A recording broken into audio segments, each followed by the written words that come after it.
செப்பல் தைப்பீங்களா? அதான் உட்காந்துருக்கேன். சரி. ஏங்க ரொம்ப பழசா இருக்கு. எப்போ வாங்கினது செருப்பு? இது 1990. 1900? ஆமாங்க. அப்படியா? இதுக்கு தச்சிருக்கீங்களா? இல்லைங்க, அதுக்குமே தைக்கவே இல்லை. இப்போ தைக்க வரீங்களா? ஆமாங்க. வேற செருப்பு புதுசா எடுக்க போயிருக்கீங்களா இன்னைக்கு? இல்ல அதுதான் அன்னைக்கு எடுத்ததா. அன்னைக்கு எடுத்ததா?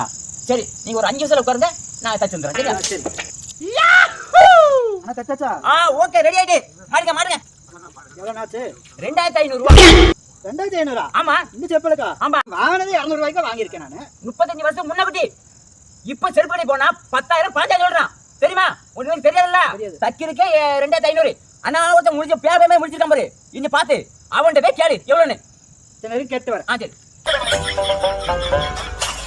அண்ணா செப்பல் தைக்க எவ்வளவு ஆகுது? 3500. 3500. அப்ப அவரு சொன்னதே பரவாயில்லையே. அண்ணே இந்தாங்க 2500. ஓகே. அவன் என்ன சொன்னா? அவன் 3500ங்கறானே. நான் நேமா நடப்பேன். அப்ப நினைக்க மாட்டேன். சரி போய் அடிக்கடி